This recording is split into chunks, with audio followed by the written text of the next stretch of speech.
Hello दोस्तों, हम फिर लेकर हाजिर हैं मैथ का अगला वीडियो लेकर के। ठीक है, और इस वीडियो में हम जो है आगे बात करेंगे। चैप्टर नंबर 1 हम कर रहे हैं। प्रश्नावली 1 लगभग समाप्त होने वाली है।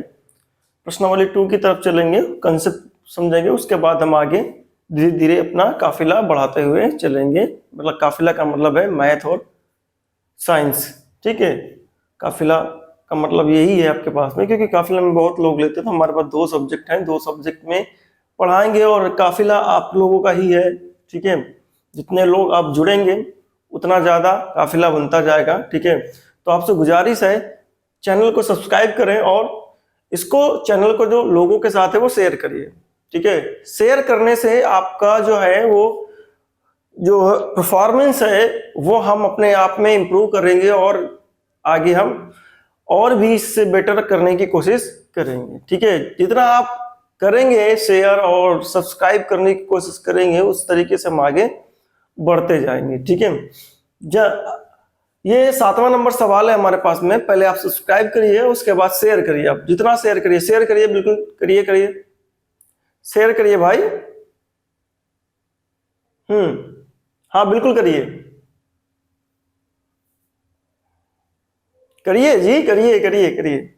हम आपके लिए इतनी मेहनत करते हैं तो आप शेयर कर सकते हैं, अपने दोस्तों से कह सकते हैं, आप खुद सब्सक्राइब कर सकते हैं, बेल आइकन दबा सकते हैं। आपके लिए ही मेहनत कर रहे हैं, अपने लिए नहीं मेहनत कर रहे हैं, आपके लिए मेहनत कर रहे हैं। हम जो है वो पूरी फ्री क्लास कर रहे हैं, आपको कहीं कोई पैसा देने की जरूरत नहीं है आपके पास में। ठीक है, आपका पूरा का पूरा जो है सब यहाँ पास तैयार हो जाएगा, कहीं कुछ करने की जरूरत नहीं है आपको। ठीक है, पूरा हम कंप्लीट करवा देंगे, पूरा गारंटी देते हैं आपको, कंप्लीट करवा देंगे आपके पास में। ठीक है, और उसके बाद आपकी प्रैक्टिस भी करवा देंगे सवालों की जितनी भी है। ठीक है, आपको कहीं भटकने की जरूरत नहीं पड़ेगी। शेयर करिए बस, शेयर। ठीक है, और सब्सक्राइब करिए, लोगों से कहिए सब्सक्राइब करें। ठीक है, चलिए करते हैं। अच्छा, इधर देखिए, अब 7वां सवाल जो हमसे कह रहा था प्रश्नावली ये आपके पास में, किसी खेल के मैदान के चारों ओर एक वृत्ताकार पथ है। मतलब इस तरीके का वृत्ताकार पथ है, गोला गोला। इस वृत्ताकार पथ में क्या कह रहा है, इस मैदान का एक चक्कर लगाने में सोनिया को 18 मिनट लगते हैं। सोनिया को कितने मिनट लगते हैं? ठीक है, एक चक्कर सोनिया को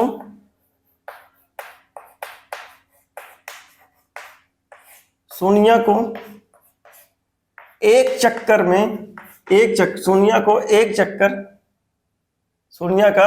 सोनिया को 18 मिनट लगते हैं।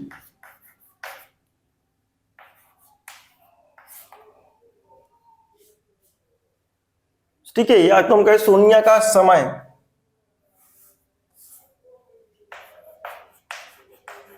कितना है, 18 मिनट का। जबकि जो रवि है, जबकि इसी मैदान को, जो सेम मैदान है आपके पास में, एक चक्कर लगाने में रवि को 12 मिनट लगते हैं। ठीक है, रवि को जो समय लगता है रवि का समय जो है वो 12 मिनट का है। ठीक है, अब कह रहा है कि मान लीजिए कि वो दोनों एक ही स्थान मतलब एक साथ एक ही स्थान और एक ही समय पर चलना प्रारंभ करें। एक ही स्थान से और एक ही समय पर चलना प्रारंभ करें और एक ही दिशा में चलते, एक ही समय, एक ही स्थान और एक ही दिशा में चलते हैं।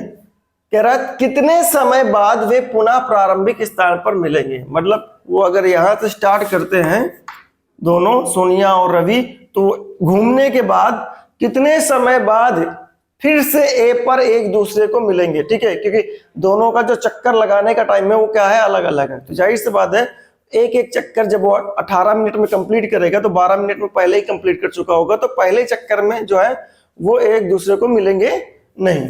ठीक है, जाहिर सी बात है और कुछ टाइम लगेगा हमारे पास। तो हम यहां करते हैं कि आपके पास में कुल समय जो है,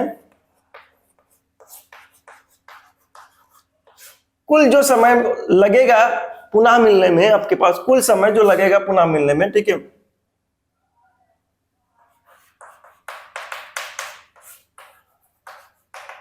पुनः मिलने पर वो है एलसीएम, मतलब लासा। ठीक है, वो क्या है? एलसीएम मतलब लासा। तो लासा निकालेंगे हम। ठीक है, लासा निकालने के लिए हमें क्या करना पड़ेगा? गुणनखंड करना पड़ेगा। ठीक है, गुणनखंड किया हमने। इस तरीके से लासा अगर निकाले एलसीएम,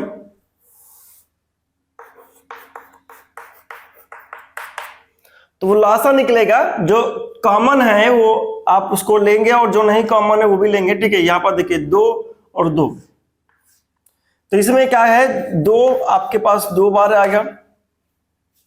ठीक है, आप इसको इस तरीके से भी लिख सकते हैं बेटा।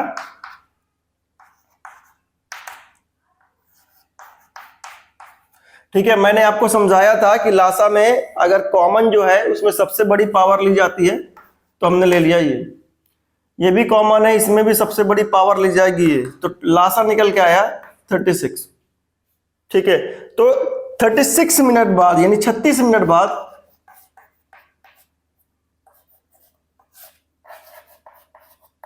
ठीक है वह वे प्रारंभिक स्थान पर मिलेंगे, वो पुनः प्रारंभिक स्थान पर मिलेंगे।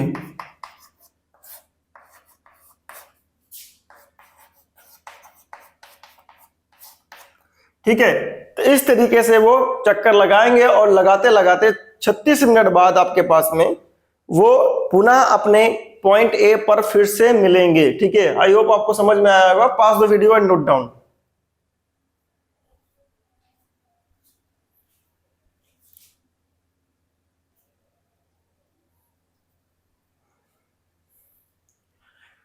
चलिए बच्चों, अब हम आगे की तरफ बढ़ते हैं। ठीक है, जो सवाल आता है 3 नंबर का, 4 नंबर का जो सवाल आता है, हर साल ये पूछा जाता है 3 नंबर 4 नंबर सवाल में। ठीक है, वो क्या है आपके पास में समझते हैं। वो कैसा सवाल पूछा जाता है? आपसे सवाल पूछा जाता है कि सिद्ध करिए कि कोई भी संख्या अपरिमेय संख्या है या नहीं। ठीक है, किस तरीके का आपके पास में सवाल पूछा जाता है, मैं सवाल लिख करके बता दे रहा हूं कि टाइप जो आपके पास, सिद्ध करिए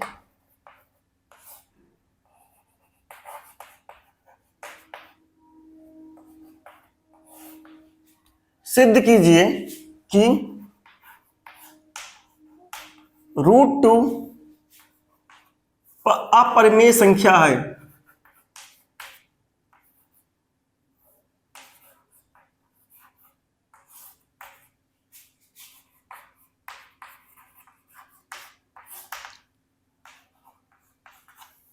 इस तरीके के सवाल जो हैं वो हर साल पूछे जाते हैं।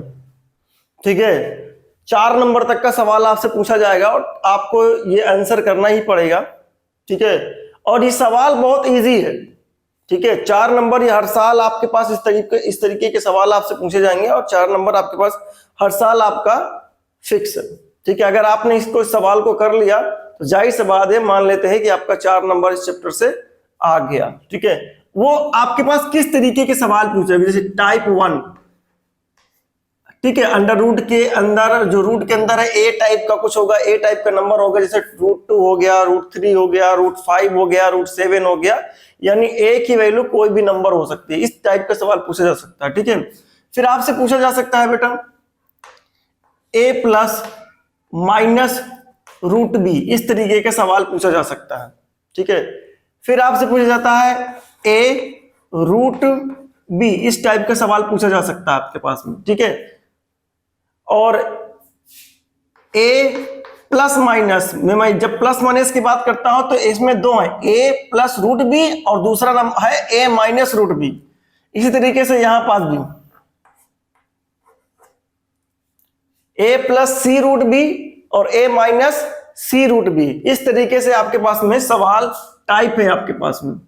ठीक है, ये 4 तरीके के टाइप आपके सवाल बनते हैं और ये 4 नंबर का हर साल आता है। आप किसी भी साल का पेपर उठा के देखिए, इस तरीके का सवाल एक जरूर आया होगा। आप किसी भी साल का पेपर उठा के देखिए, आपको एक सवाल तो कंफर्म है ही आपके पास में 4 नंबर का बना ही बना होगा, 3 नंबर का, 4 नंबर का आपको बना ही बना होगा। ठीक है, तो हम इस तरीके के सवाल को कैसे करते हैं? ठीक है, ये आपका कोई टॉपिक है, ठीक है, इसी तरीके के आपके पास सवाल आने हैं और ये कंफर्म आने हैं आपके पास में, तो इसको हम लगा लेते हैं और इस तरीके का आपके पास 4 नंबर पक्का कर लेते हैं।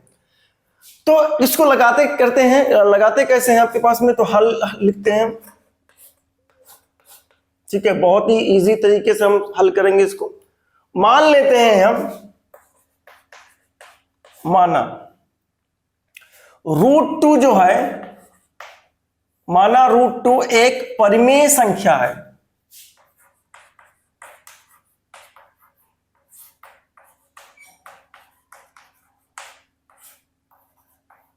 मान लिया हमने √2 कैसी है, एक परिमेय संख्या है। ठीक है, अब ये जो परिमेय संख्या है, तो इसको P/Q के रूप में लिख सकते हैं।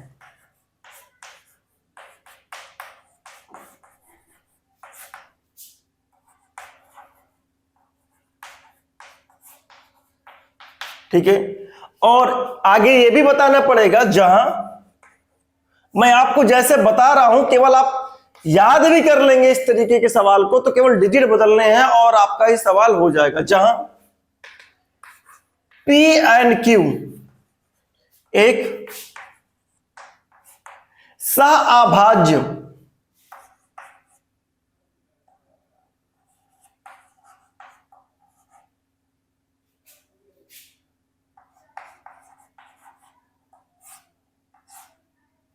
सह-अभाज्य पूर्णांक है। क्या है? सह-अभाज्य पूर्णांक है।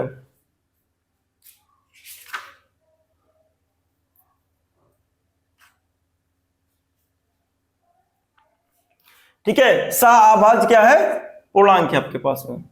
अब अगर ये सह-अभाज्य पूर्णांक है तो सह-अभाज्य पूर्णांक किसे कहते हैं पहले समझ लेते हैं। ठीक है, सह-अभाज्य पूर्णांक जैसे 4 और 9 ऐसे पूर्णांक जिनके गुणनखंड में कोई भी संख्या उभयनिष्ठ ना हो। समझिएगा, सह-अभाज्य पूर्णांक ऐसे पूर्णांक होते हैं जिनके गुणनखंड में कोई भी संख्या उभयनिष्ठ नहीं होती है आपके पास। जैसे 4 और 9, 4 और 9 में कोई भी संख्या उभयनिष्ठ नहीं है आपके पास में। ठीक है, लेकिन ये आपके पास में भाज्य संख्याएं हैं, अभाज्य नहीं है। तो भाज्य और अभाज्य कुछ भी हो सकती हैं, सह-अभाज्य जरूरी नहीं है। जैसे आपके पास में 4 और 3 ये भाज्य संख्या है, ये अभाज्य संख्या है, लेकिन हम दोनों को कंसीडर करें तो दोनों सह-अभाज्य। ठीक है, तो सह-अभाज्य संख्या वे संख्याएं जो जिनके गुणनखंड में क्या है, कोई भी संख्या उभयनिष्ठ ना हो। और अगर मैं इसका डिवीजन करूंगा तो ये दशमलव में चला जाएगा, अगर मैं इसका भाग करूंगा तो दशमलव में चला जाएगा। ठीक है, तो आपको सह-अभाज्य संख्या समझ में आ गई होगी। आ गई ना? अरे कमेंट्स करके बताओ यार, आ गई कि नहीं आ गई। ठीक है, आगे बढ़ते हैं। सह-अभाज्य संख्या समझ में आ गया, तो इसके आगे बढ़ते हैं। सह-अभाज्य के आगे क्या है हमारे पास में? सह-अभाज्य के आगे अगर हम √2 को माने हैं परिमेय संख्या, तो √2 को हम लिख सकते हैं √2 = P/Q के रूप में होगा। इसको क्या कर दीजिए, ये स्टेटमेंट सभी के लिए याद रखना, जितने भी टाइप्स है सभी के लिए यही लिखना आपके पास में। तो याद कर लीजिए, आप इसको बिल्कुल याद कर लीजिए। √2 = P/Q।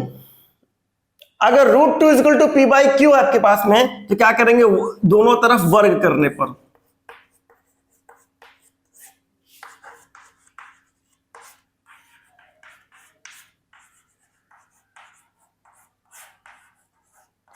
दोनों तरफ वर्ग करोगे तो क्या हो जाएगा, 2 √2 का वर्ग 2 होगा, P का वर्ग P होगा और Q का वर्ग Q होगा। ठीक है, समझ में आ गया आपके पास में। और अगर आप देखें, एक Q इधर लीजिए, 2Q = P² Q। 2q is equal to P square by Q. ठीक है, आप समझिएगा। अगर आप ये देखें p भी पूर्णांक q भी पूर्णांक,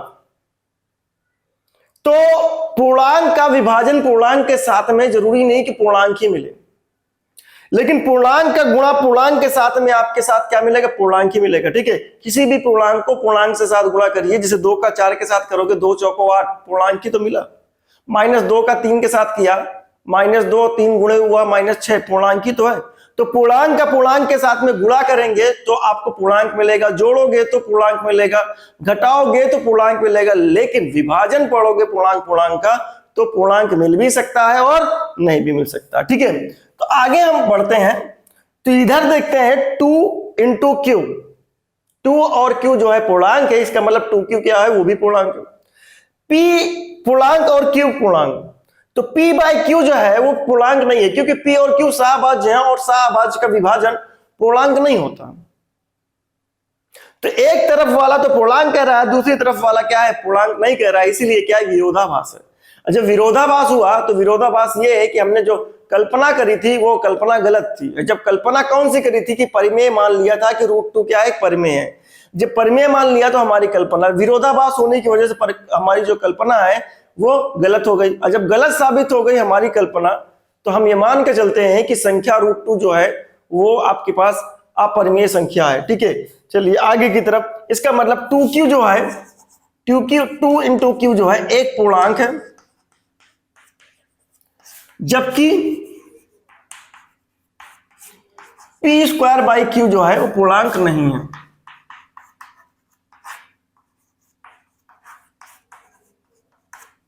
ठीक है, तो LHS जो है आपके पास में और RHS जो है, यानी दाया पक्ष और बाया पक्ष, वो एक दूसरे को संतुष्ट नहीं कर रहा है।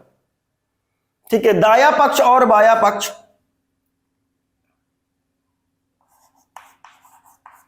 दाया पक्ष और बाया पक्ष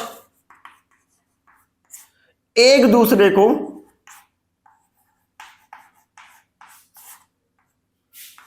संतुष्ट नहीं कर रहा है।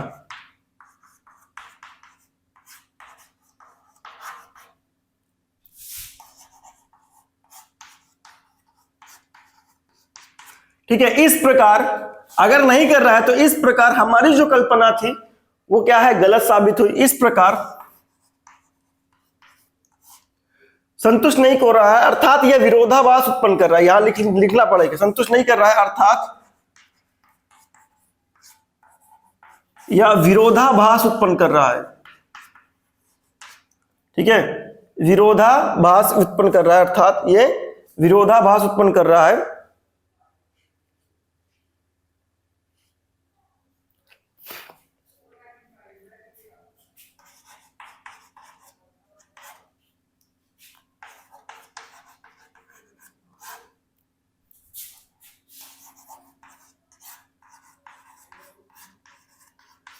ठीक है, इस प्रकार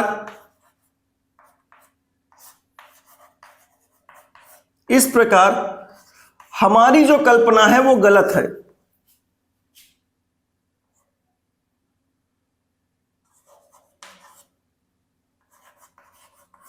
हमारी जो कल्पना है,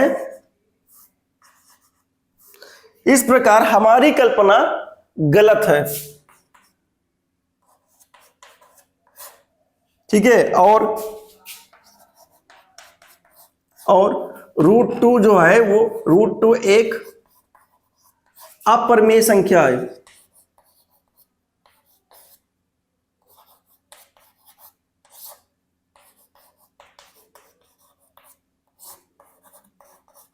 ठीक है, क्या है हमारे पास? √2 एक अपरिमेय संख्या है। इस तरीके से ये सवाल किया जाएगा आपके पास में, समझिएगा। ये आपको याद कर लेना है, आपको ये याद कर लेना है, बस यहाँ पास ये बदलेंगे आपके पास में, ये लाइन थोड़ी बदलेगी, बाकी नीचे का सब कुछ वही रहेगा आपके पास में।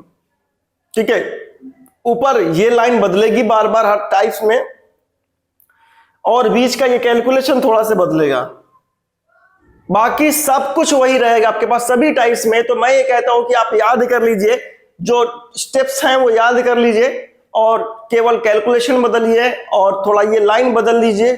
कैसे करेंगे सारा टाइप्स मैं करवा दूंगा, आज तो मैं एक ही टाइप करवा पाऊंगा। कल मैं तीनों टाइप्स को मैं आपको सिद्ध करके बता देता हूं कैसे किया जाएगा आपके पास। वो सभी में ये और ये एक जैसा ही होगा, बीच का कैलकुलेशन बदलने का कैसे कैलकुलेशन करेंगे ये हम सब कल डिस्कस करेंगे, ठीक है आपके पास में।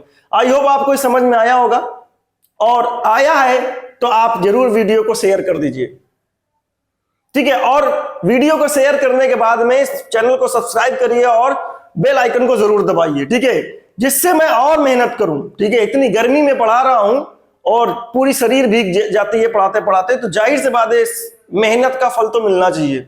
लोगों तक शेयर करिए और खुद को सब्सक्राइब करिए और बेल आइकन को दबाइए, जैसे मैं वीडियो अपलोड करूं और आपको तुरंत मिले, पहले ही आपको मिल जाए और आपकी तैयारी धनाधन चलती रहे आपके पास में, इन महत्वपूर्ण सवाल मिलते रहे। और अभी मैं इसके बाद क्वेश्चन बैंक के भी सवाल आपको देता रहूंगा, आपकी फुल तैयारी कराऊंगा, ठीक है। Pause the video and note down.